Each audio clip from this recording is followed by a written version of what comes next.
योहानाचं शुभवर्तमान अध्याय 14 वचन 15 पासून 17 पर्यंत मी वाचून दाखवते. सर्वजण लक्ष द्या. माझ्यावर तुमची प्रीती असली तर तुम्ही माझ्या आज्ञा पाळाल. मी पित्याला विनंती करीन आणि मग तो तुम्हाला दुसरा कैवारी म्हणजे सत्याचा आत्मा देईल, अशासाठी की त्याने तुम्हाबरोबर सदा सर्वदा राहावे. जग त्याला ग्रहण करू शकत नाही, कारण ते त्याला पाहत नाही अथवा त्याला ओळखीत नाही. तुम्ही त्याला ओळखता, कारण तो तुम्हाबरोबर राहतो व तुम्हामध्ये वस्ती करेल. Hallelujah, hallelujah, hallelujah, hallelujah, hallelujah, hallelujah. माझ्या प्रिय भावांनो आणि बहिणींनो, हे पवित्र आत्म्याविषयीचं फार महत्त्वाचं अभिवचन प्रभूने त्याच्या लोकांना दिलेलं आहे. येशू ख्रिस्त त्याच्या शिष्यांना म्हणाला, जर माझ्यावर तुमची प्रीती असेल, प्रेम असेल, तर तुम्ही माझ्या आज्ञा पाळाल. माझ्यावर जर तुमचं प्रेम असलं तर तुम्ही माझं ऐकाल, माझ्या आज्ञा पाळाल. मी पित्याला म्हणजे देवपित्याला विनंती करीन आणि मग तो तुम्हाला दुसरा कैवारी म्हणजे सत्याचा आत्मा देईल, अशासाठी की त्याने सदा सर्वदा तुम्हाबरोबर राहावे. जग त्याला ग्रहण करू शकत नाही, कारण ते त्याला पाहत नाही अथवा त्याला ओळखीत नाही. ग्रहण करणं म्हणजे स्वीकारणं. जग त्याला स्वीकारू शकत नाही, जग त्याला मिळवू शकत नाही, कारण ते त्याला पाहत नाही किंवा त्याला ओळखत नाही. तुम्ही त्याला ओळखता, कारण तो तुम्हाबरोबर राहतोय आणि तुम्हामध्ये वस्ती करेल. Hallelujah, hallelujah, hallelujah, hallelujah, hallelujah. माझ्या प्रिय भावांनो आणि बहिणींनो, प्रभू येशू ख्रिस्त हा देवाचा पुत्र आहे, म्हणजे प्रकाशापासून निघालेला प्रकाश, ज्याने मानवरूप धारण केलं. खूप लोक म्हणतात की देव जर एकच आहे तर त्याला पुत्र कसा असू शकतो. पण हा देवाचा पुत्र आहे याचा अर्थ जसं तुम्हाला तुमची मुलं बाळं आहेत तसं नाही आहे. पती पत्नी आणि त्यांना आपला मुलगा असतो तसा हा देवपुत्र नाही आहे. त्याला देवपुत्र म्हटलं गेलं कारण तो प्रकाशातून निघालेला प्रकाश आहे आणि त्याने मानवरूप धारण केलं आणि देवाने त्याला एका महत्त्वाच्या कामासाठी या जगामध्ये पाठवलं. देवापासून निघालेला देव, पण देव आत्मा आहे. मग त्याने मानवरूप धारण केलं म्हणून त्याला देवपुत्र म्हटलं गेलं. परमेश्वर आत्मा आहे आणि या आत्म्याने मानवरूप धारण केलं आणि तो या जगात आला. कशासाठी आला? एका उद्देशासाठी, एका कामगिरीसाठी, मानवजातीला पापातून सोडवण्यासाठी. मानवजातीच्या पापांची शिक्षा स्वतःवर घेऊन पापाची सगळी किंमत मोजण्यासाठी तो आला. कारण पापाची किंमत जर मोजली गेली नाही तर माणूस सैतानाच्या हातातून सुटणार नाही. ती किंमत मोजायला देवाचा पुत्र या जगात आला, म्हणजे देव देह धारण करून शरीर घेऊन या जगात आला आणि त्याने मानवजातीच्या पापांची शिक्षा स्वतःवर घेतली. क्रूसावर बळी गेला, तिसऱ्या दिवशी मरणावर विजय मिळवून पुनरुत्थित झाला म्हणजे जिवंत झाला आणि 40व्या दिवशी जिकडून तो आला होता तिकडे तो परत गेला. त्याचं काम त्याने पूर्ण केलं. Hallelujah, hallelujah, hallelujah. स्वर्गातून त्याला या कामगिरीसाठी पाठवण्यात आलं होतं.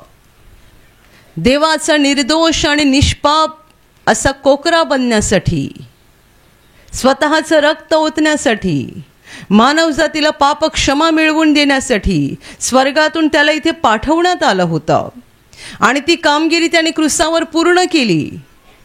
आणि तो देव असल्यामुळे मरणाच्या अधीन राहणं म्हणजे कायमचं मेलेल्या स्थितीत राहणं हे त्याला शक्य नव्हतं.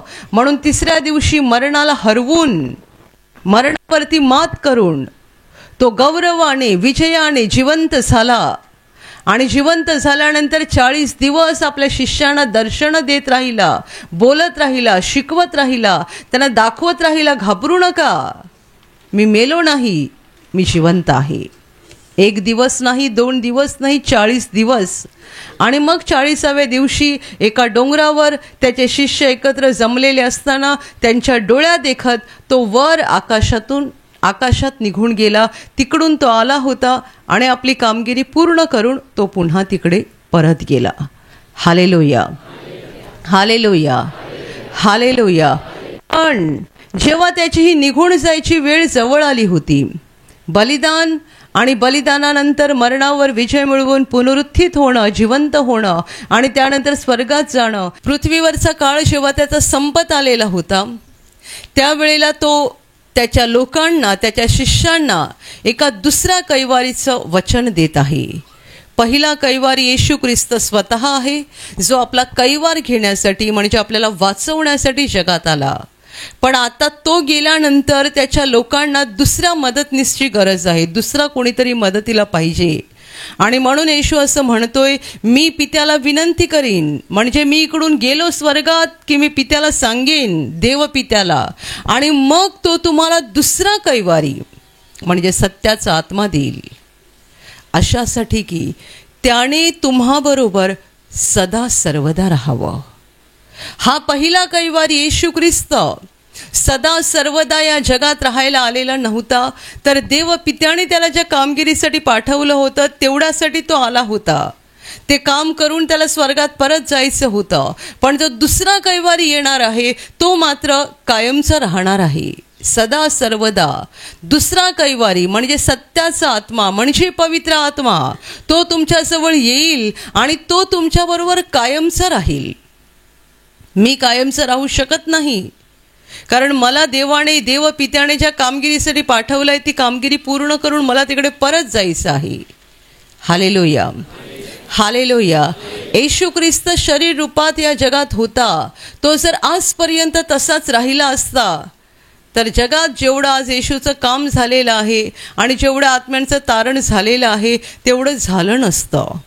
कारण असं आहे, तो देह धारण म्हणजे शरीर घेऊन आला होता आणि माणसाच्या शरीराला मर्यादा आहेत.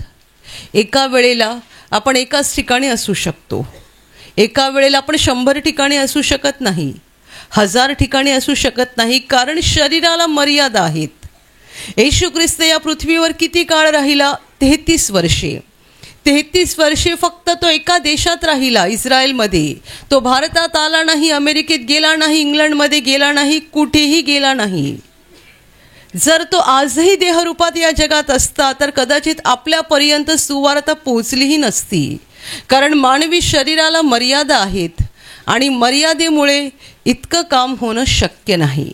Hallelujah, hallelujah.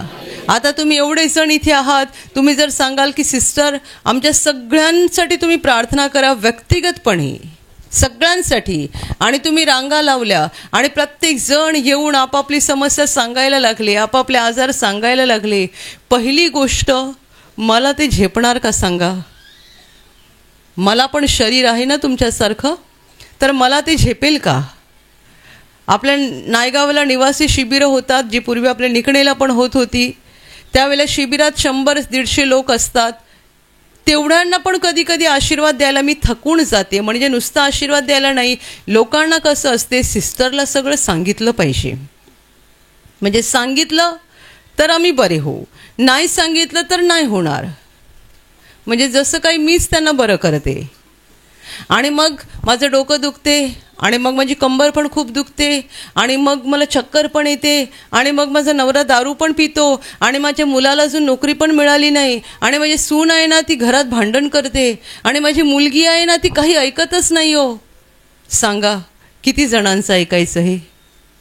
आणि मग मी काय प्रत्येकासाठी वेगळा हात ठेवणार? नवऱ्यासाठी तुझ्या डोक्यावर वेगळा हात ठेवला, मुलासाठी वेगळा हात ठेवला, डोकेदुखीसाठी वेगळा हात ठेवला. म्हणून इथे सहसा लोक सांगत नाहीत, पण आपल्या नायगावच्या केंद्रात खूप जण सांगतात सिस्टरांना भेटायचं आहे. मी म्हटलं त्यांना सांगा येशूला भेटा, येशूला भेटा बस. सिस्टर माणूस आहे,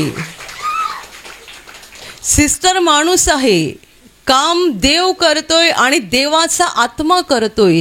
शरीराला मर्यादा आहेत. येशू जर शरीर रूपात या जगात राहिला असता तर आज जेवढं जगभर देवाचे गौरव झालेले आहेत तेवढे झाले नसते, कारण तो शरीरामध्ये होता. आपण बायबलमध्ये वाचतो की येशू थकला, येशूला भूक लागली, येशू झोपला होता. म्हणजे तो का झोपला, तो का थकला, त्याला का तहान भूक लागली? कारण त्याच्याकडे मानवी शरीर होतं, तो परिपूर्ण मनुष्य बनला होता. म्हणून तो या जगात कायमचा राहू शकत नव्हता. आणि कायमचा देवाचे गौरव मोठे होण्यासाठी त्याला जाऊन पवित्र आत्म्याने येण्याची गरज होती. कारण तो आत्मा आहे, त्यामुळे तो एका वेळेला अगणित ठिकाणी काम करू शकतो.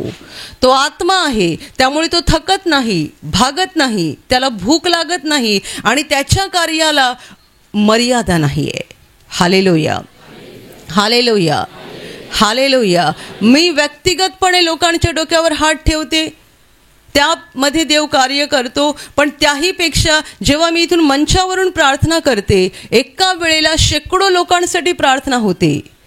जेव्हा नायगावला प्रार्थना होते तेव्हा ऑनलाईनवरून म्हणजे यूट्यूबवरून लोक बघत असतात. म्हणजे एका वेळेला हजारो लोक प्रार्थनेमध्ये भाग घेतात आणि त्यांना देवाचा स्पर्श होतो. कोण पुढे बसलंय त्यांना स्पर्श होतो, कोण मध्ये आहेत त्यांना स्पर्श होतो, कोण मागे आहेत, कोण कोपऱ्यात आहेत, जागोजागी लोकांना स्पर्श होतो. म्हणजेच हे काम मी करत नाही, हे काम पवित्र आत्मा करतो.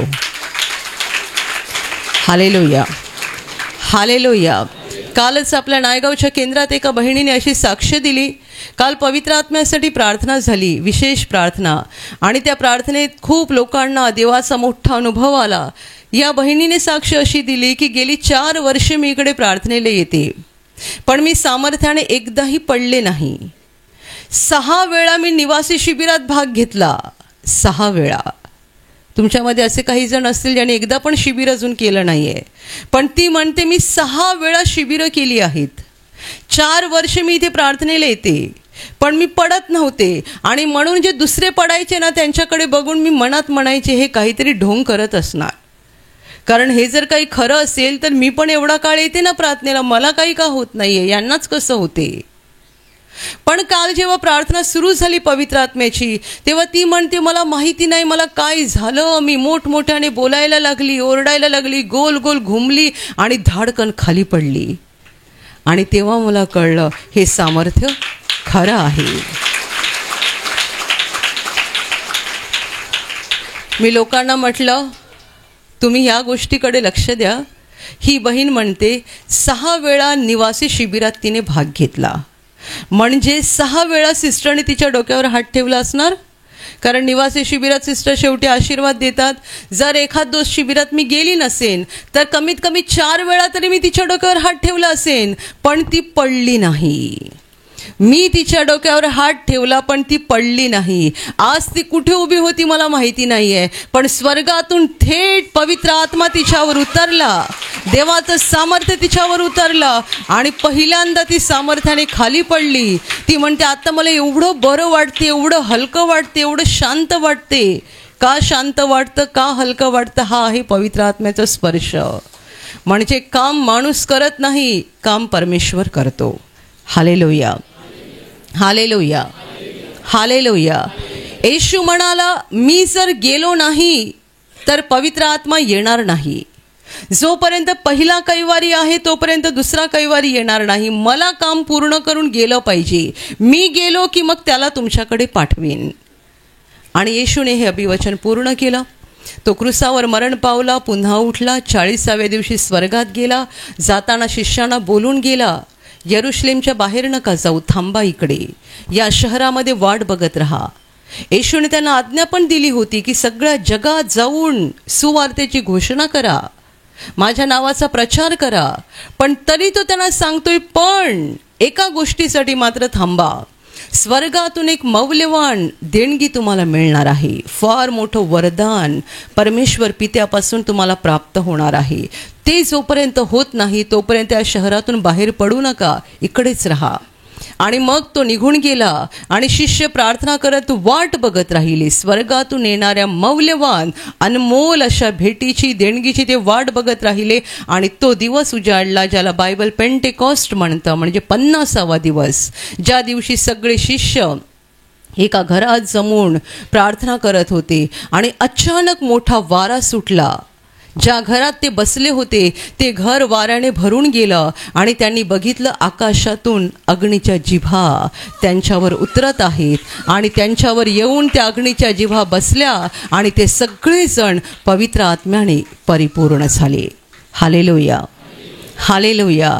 हा पहिल्यांदा जगात झालेला सगळ्यात मोठा पवित्र आत्म्याचा वर्षाव आहे.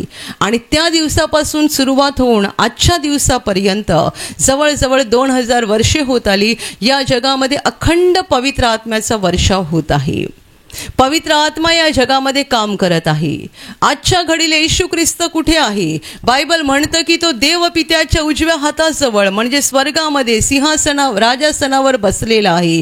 जगात काम कोण करत आहे? जगात येशूचा आत्मा काम करत आहे, म्हणजे पवित्र आत्मा काम करत आहे. आणि पवित्र आत्म्याच्या कामाला मर्यादा नाही आहे. तो एका वेळेला अनेक ठिकाणी काम करू शकतो. आज आपण या ठिकाणी प्रार्थना करत असताना तुम्हाला देवाचा स्पर्श होतोय. या वेळेला पूर्ण पालघर जिल्ह्यामध्ये आणि पूर्ण महाराष्ट्रामध्ये आणि पूर्ण भारतामध्ये आणि जगभरात जिथे जिथे लोक येशूच्या नावाने जमले आहेत त्या सगळ्या ठिकाणी पवित्र आत्मा काम करत आहे. लोकांना स्पर्श करत आहे, बरं करत आहे, त्यांची अंतकरण बदलत आहे, त्यांचं जीवन बदलत आहे आणि सैतानाच्या बंधनातून त्यांना मुक्त करत आहे. कारण तो आहे देवाचा आत्मा, सामर्थ्यशाली आत्मा आणि त्याला कसलीही मर्यादा नाही आहे.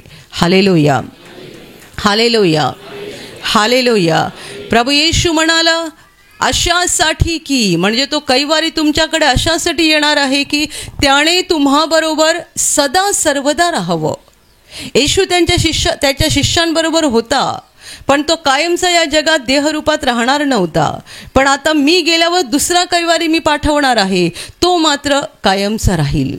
आणि तो कुठे राहील? तो तुमच्या आतमध्ये राहील. येशू म्हणतो तुम्ही त्याला ओळखता. जग त्याला ग्रहण करू शकत नाही. जगाला पवित्र आत्मा प्राप्त करून घेता येणार नाही, कारण ते त्याला पाहत नाही अथवा त्याला ओळखत नाही.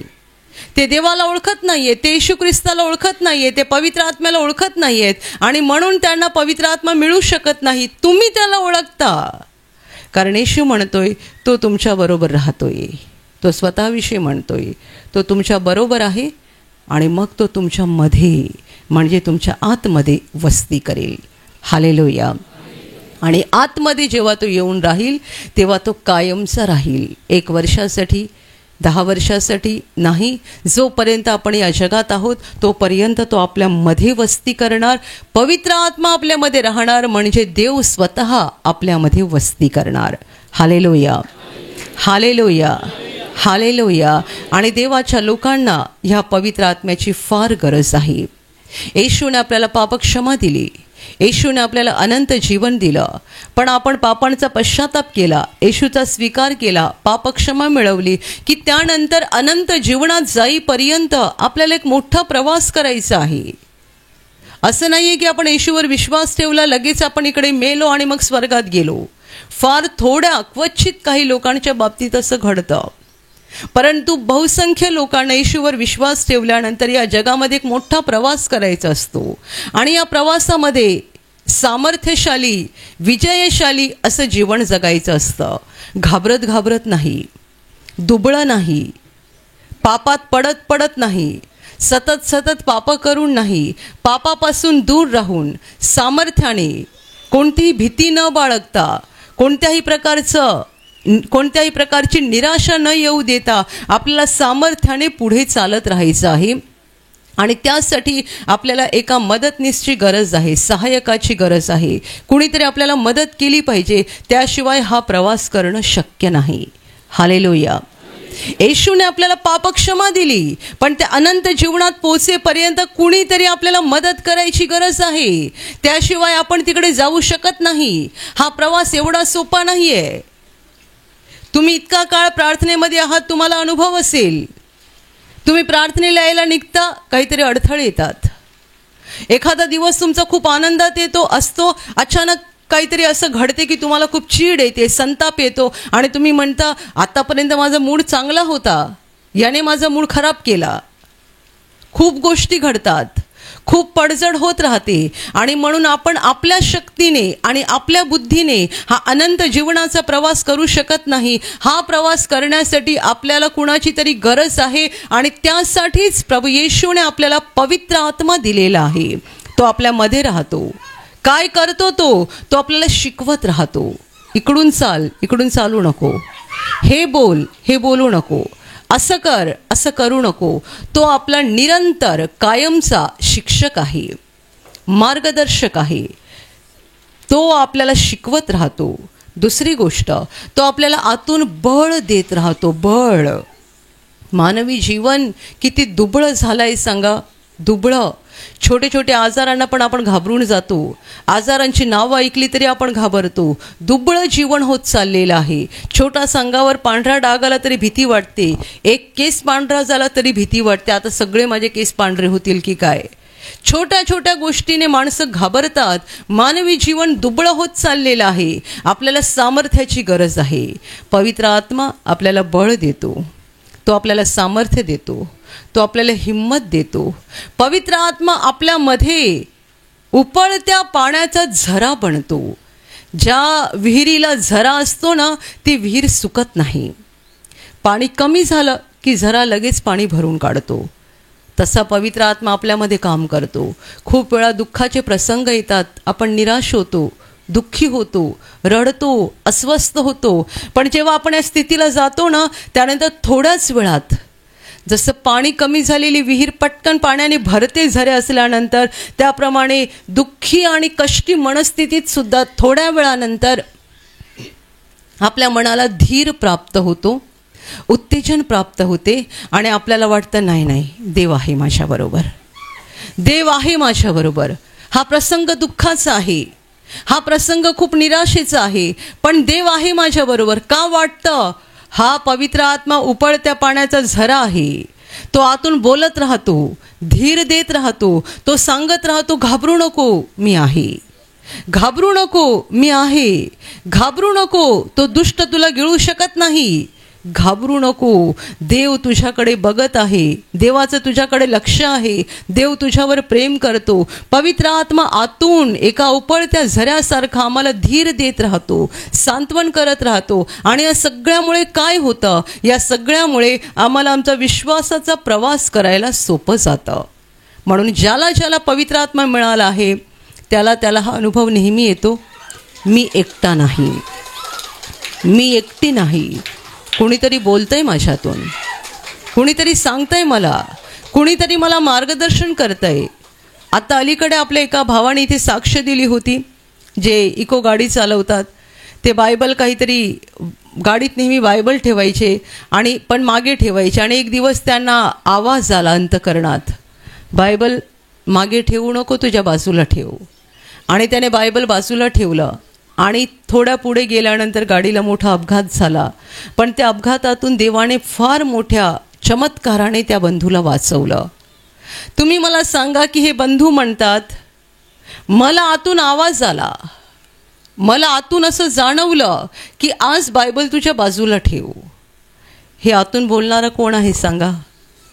हाच तो पवित्र आत्मा आहे जो बोलतो. पवित्र आत्मा कसा बोलतो सांगा? जशी दोन माणसं एकमेकांबरोबर बडबड करतात तसा नाही बोलत तो.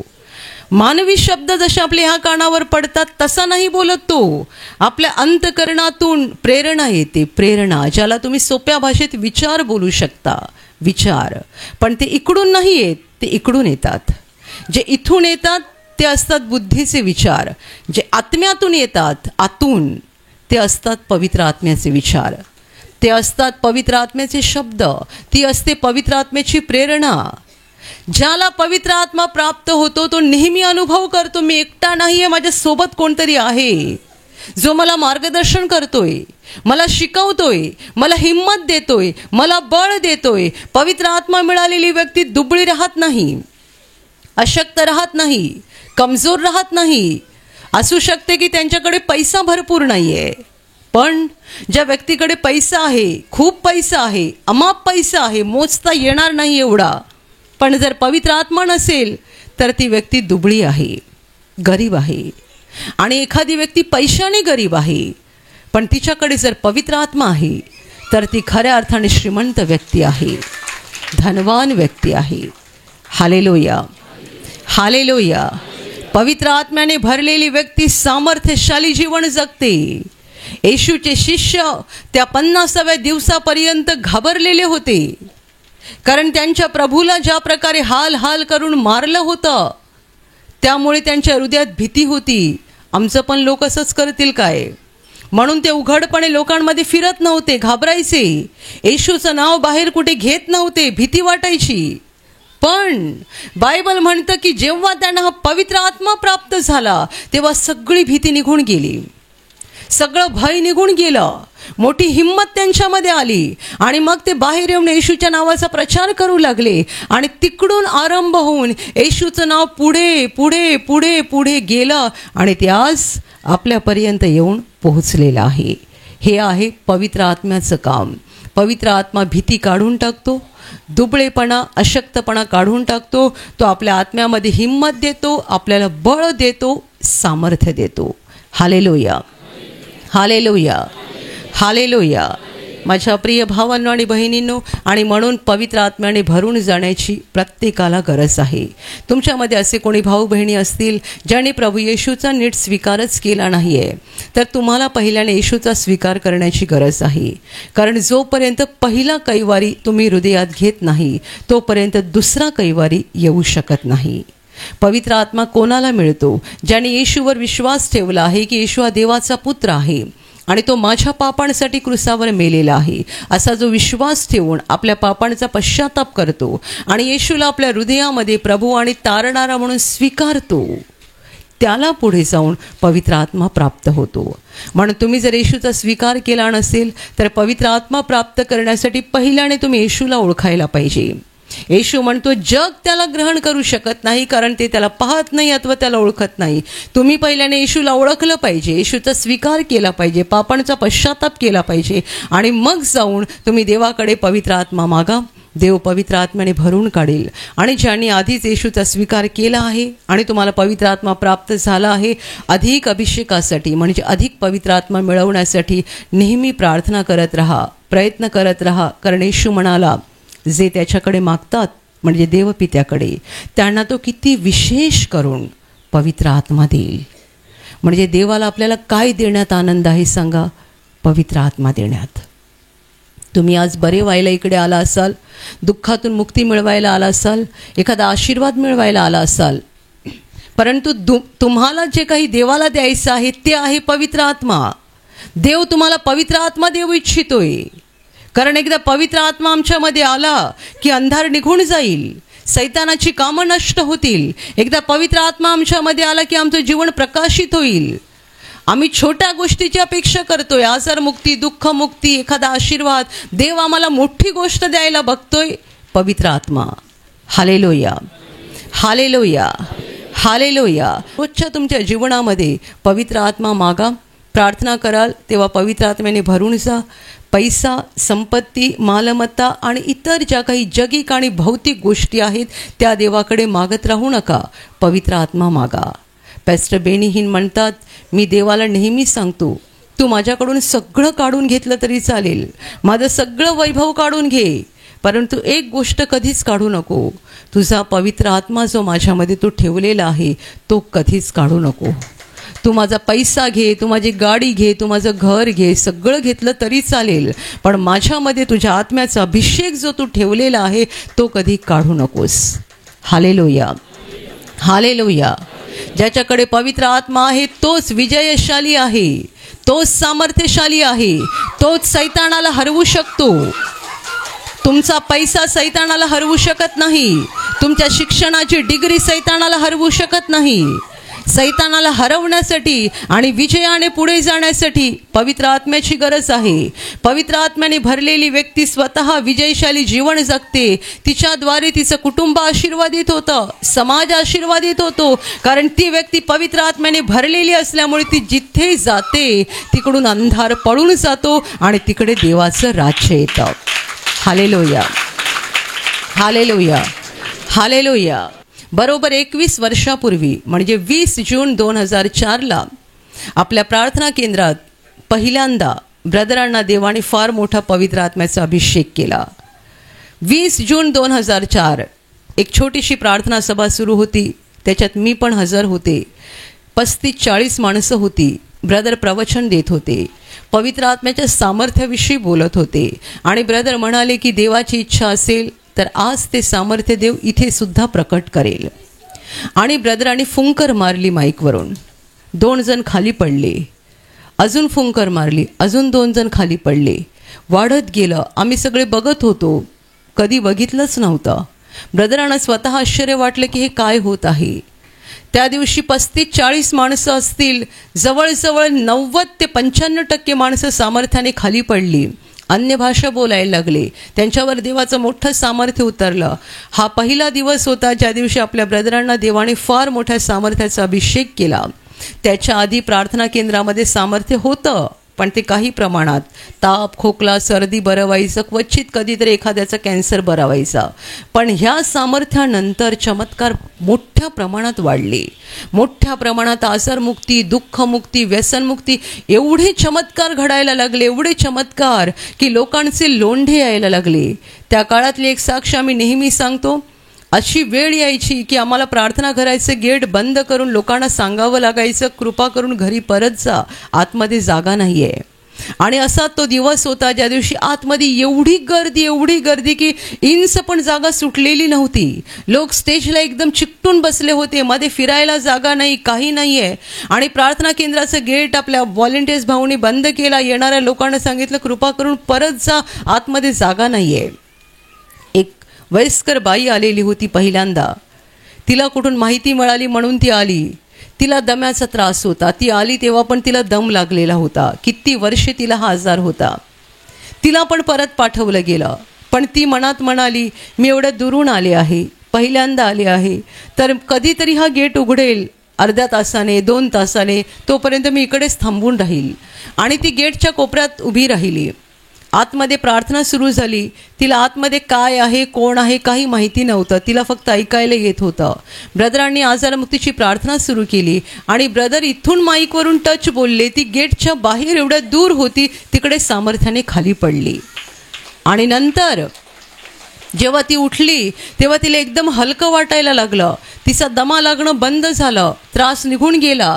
प्रार्थना संपल्यानंतर जेव्हा गेट उघडला गेला, कारण काही लोक साक्षीच्या वेळेला निघून जायचे, त्यांच्यासाठी गेट उघडला जायचा, तेव्हा जाऊन ती आतमध्ये आली आणि मग ती साक्षीच्या रांगेत उभी राहिली आणि तिने येऊन साक्ष दिली, प्रार्थनेच्या वेळेला मी इकडे नव्हते, तुमचा गेट बंद झाला होता, मी गेटच्या बाहेर उभे होते, तिकडे सामर्थ्याने पडले आणि देवाने मला बरं केलं.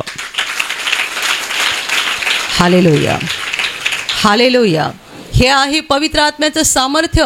अशा रीतीने कार्य वाढत गेलं आणि मग शेकड्याने नाही, हजाराने नाही, लाखो लोकांपर्यंत सुवार्ता पोहोचली. Hallelujah, hallelujah, hallelujah. माझ्या प्रिय भावांनो आणि बहिणींनो, तुम्हाला पण असा पवित्र आत्म्याचा अभिषेक मिळावा म्हणून प्रार्थना करा. देव तुमच्या जीवनाद्वारे काम करेल. तुमचं स्वतःचं जीवन तर आशीर्वादित आणि विजयशाली होईलच, परंतु तुमच्या अवतीभोवतीच्या लोकांना देव तुमच्याद्वारे आशीर्वादित करेल. Hallelujah, hallelujah. येशू म्हणाला मी पित्याला विनंती करीन आणि मग तो तुम्हाला दुसरा कैवारी म्हणजे सत्याचा आत्मा देईल, अशासाठी की त्याने तुम्हाबरोबर सदा सर्वदा राहावे.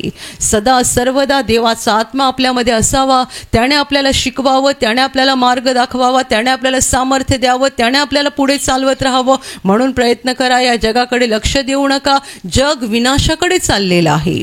या जगाचा नाश जवळ आलेला आहे. जगाकडे लक्ष लावू नका, लक्ष देवाकडे लावा आणि पवित्र आत्म्याच्या सामर्थ्यामध्ये वाढत जा. Hallelujah, hallelujah, hallelujah. हालेलुया. ताई तुमचं नाव सांगा. माझं नाव मालती आहे, ठाण्यावरून येते आहे. मी नेहमी प्रार्थनामध्ये येत आहे. आज 8 दिवसापूर्वी माझे गेले मिस्टर आलेले ते रविवारी इथे प्रार्थनामध्ये, तेव्हा पण माझ्या चेहऱ्यावर अचानकच डाग असे जळल्यासारखे आलेले. परंतु माझा विश्वास होता परमेश्वर मला ठीक करेल. माझे मिस्टर पण त्यादिवशी आलेले प्रार्थनामध्ये, आम्ही नेहमीच येत आहोत. तर नंतरला मी रात्रीचे संध्याकाळचे हे आल्याच्या नंतर हे मला बोलले, अगं मी चैनीची पण ते तुझी हे दिली साक्षी मिळालेली म्हणून, आणि आता सिस्टरांचं प्रवचन चालू आहे, तू ऐक. मी ऐकलं तर माझ्या मनातून असं ऐकलं की सिस्टरांनी प्रवचन देताना मी तो मोबाईल माझ्या चेहऱ्यावर असं ठेवला आणि सिस्टरांनी प्रार्थना करत होते. तर मी एकदमच थोड्या उसराने माझे असे डाग नष्ट होत चालले. तर मी माझ्या मुलगी बाजूला राहते, मुलीकडे गेली. मुलगी बोलली, आई आज तुला बरं वाटतं असं वाटतंय का? पप्पांनी प्रार्थना केली वाटतं. म्हणजे आम्ही नेहमी करतो, परंतु म्हटलं आज म्हटलं तो मोबाईल म्हटलं सिस्टर प्रार्थना देत होते का आजार भागावर तुमचा हात ठेवा. तोच मोबाईल मी माझ्या तोंडावर असा ठेवला आणि प्रार्थना केली का प्रभू हे माझे डाग जाऊ दे. सिस्टरांनी प्रार्थना केलेली आहे. तर नंतरला मी माझ्या मुला बोलले, आता मग मला बरंच वाटेल. मी सकाळी उठले आणि आरशासमोर अशी गेली तर माझ्या चेहऱ्यावरचे डाग नाही बघा. आज 8 दिवसापूर्वी मला डाग आले ते असे जळल्यासारखे एकदम असे अकसून गेलेले. तर कसे होते? काळे सफेद कसे होते? लाल लाल डाग होते आणि औषध लावले की एकदम काळे पडायचे ना, अशी जळल्यासारखी, जळलेल्या चामडी कशी अकसायची अशी पूर्ण. किती दिवस हा त्रास होता तुम्हाला? 8 दिवस. गेल्या रविवारी ते मिस्टर आलेले, मी आली नाही प्रार्थनेला, ते आलेले. आणि मला प्रार्थना सिस्टरांनी दिल्यापासून माझ्या चेहऱ्या बघा एक पण डाग नाही आहे. म्हणजे सिस्टरांनी जेव्हा आजारची प्रार्थना घेतली आणि सांगितलं तुम्ही आजारी बघा, मी तोंडावर ठेवला का सिस्टरांनी प्रार्थना दिली, बघा मी आता ठीक होणार आहे. मी माझ्या मुलींना पण सांगते मी आज तशी प्रार्थना घेणार आहे म्हणून. तर मी नेहमी आम्ही प्रार्थना ऐकतो संध्याकाळचे सकाळचे. आता एक पण डाग नाही आहे तुम्हाला, पूर्ण देवाने बरं केले. पूर्ण एकदम असं माझा चेहरा ओढून धरल्यासारखा जळल्यासारखा झालेला, म्हणून परमेश्वराला मी धन्यवाद देते.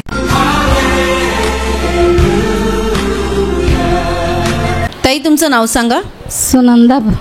आणि काय समस्या होती तुम्हाला? मला जळजळ होत होती, पाठीमध्ये दुखत होता, जेवण जात नव्हतं. शनिवारी येऊन मी ब्रदरांना सांगितलं.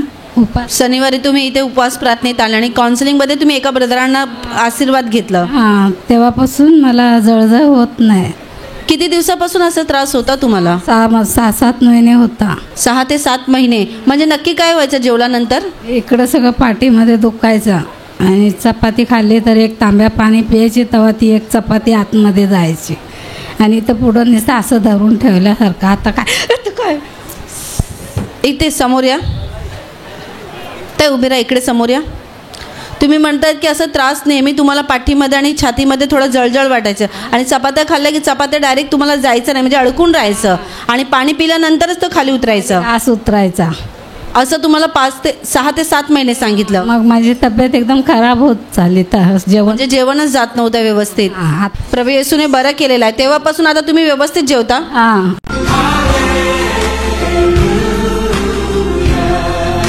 आई तुमचं नाव सांगा. माझा बेबी वाघात.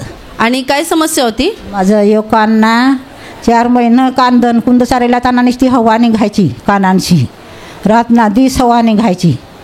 तर मी रातना दिस प्रार्थना करायची, मला रातची पण झोप नाही लागत. कुठं मी जात तरी प्रार्थना करत.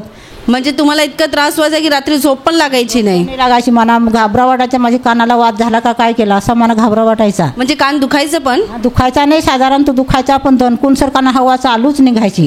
तर मी ह्या 2 उपास प्रार्थना पण केली. मग तुम्ही प्रार्थनेत आल्यानंतर कसे बरे झाले? मग मी देवा विश्वास ठेवला का देवा एक दिस तू मला बरा करशीला. तर मी रोजचे वचना बोलायचो, प्रार्थना करायचो, आजार मुक्तीची वचनं बोलत राहायचे ना बोलायचो. रात्री पण मला झोप नाही लागली का मी उठून वचना बोलायचो. तर आता 2 महिने झालं मला काय नाही त्रास. आता काही त्रास होत नाही? म्हणजे कान जे पूर्वी तुम्हाला बंद सारखं वाटायचं किंवा हवा भरलेली असे वाटायची, हवा पण निघत आता रात्रीची झोप लागते? दिवसात पण व्यवस्थित वाटते? आता अजिबात नाही त्रास. आता तसा त्रास होत नाही पुन्हा? प्रभू येशूने पूर्ण बरं केलंय.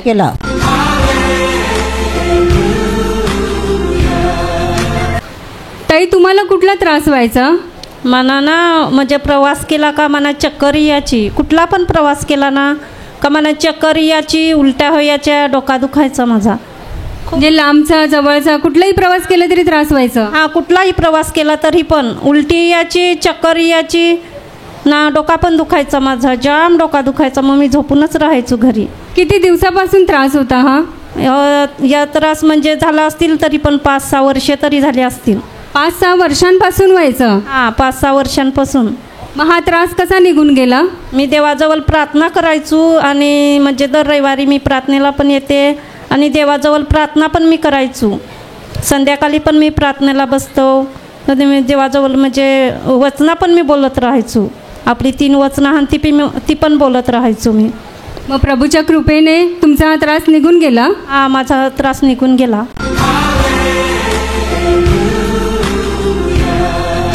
या भाऊंची साक्ष आहे. ते सांगतात आहे की गेल्या 15 दिवसापासून त्यांच्या दोन्ही साईडच्या दाढा फार दुखत होत्या आणि त्या दुखण्यामुळे त्यांना खायला पियायला फार त्रास होत होता. या आजारासाठी ते प्रभू येशूकडे प्रार्थना करत राहिले. प्रार्थनेत तेल दाढेला लावत राहिले व दाढेवर हात ठेवून आजारमुक्तीचे वचनं ते बोलत राहिले. त्याद्वारे प्रभूची महान दया त्यांच्यावर झालेली आहे. आता त्याच्या दोन्ही दाढा बऱ्या आहेत. प्रभू येशूने त्यांना बरं केलेलं आहे. याशिवाय ते सांगतात की त्यांच्या चेहऱ्यावरती म्हणजे डोळ्याच्या खालच्या भागाला दोन्ही साईडला फोड्या आल्या होत्या आणि त्या फोड्यातून पाणी पण येत होतं. त्या आजारासाठी देखील त्यांनी विश्वासाने प्रभू येशूकडे प्रार्थना केली. प्रार्थनेत तेल त्या फोड्यांना लावत राहिले व आजारमुक्तीची वचनं देखील ते बोलत राहिले. त्याद्वारे प्रभूची महान दया त्यांच्यावर झालेली आहे आणि या आजारातून देखील त्या प्रभू येशूने त्यांना बरं केलेलं आहे. म्हणून तुम्ही सर्वांनी जोरात टाळ्या वाजून प्रभू येशूला धन्यवाद द्या. भाऊ तुमच्या दोन्ही दाढा दुखत होत्या? दोन्ही दाढ्या दुखत होत्या. फार दुखायच्या? हा फार दुखायच्या. म्हणजे खाताना पिताना सर्व? खाता पिताना सगळं दुखायचं. काय केलं त्यासाठी तुम्ही? त्याच्यात तेल लावत राहिलं वचन बोलत राहिलं त्यांनी ते निघून गेलं. म्हणजे जेव्हा जेव्हा दुखत तेव्हा तुम्ही वचनं पण बोलायचे? वचन पण बोलायचं. आता दुखत नाही? आता दुखत नाही.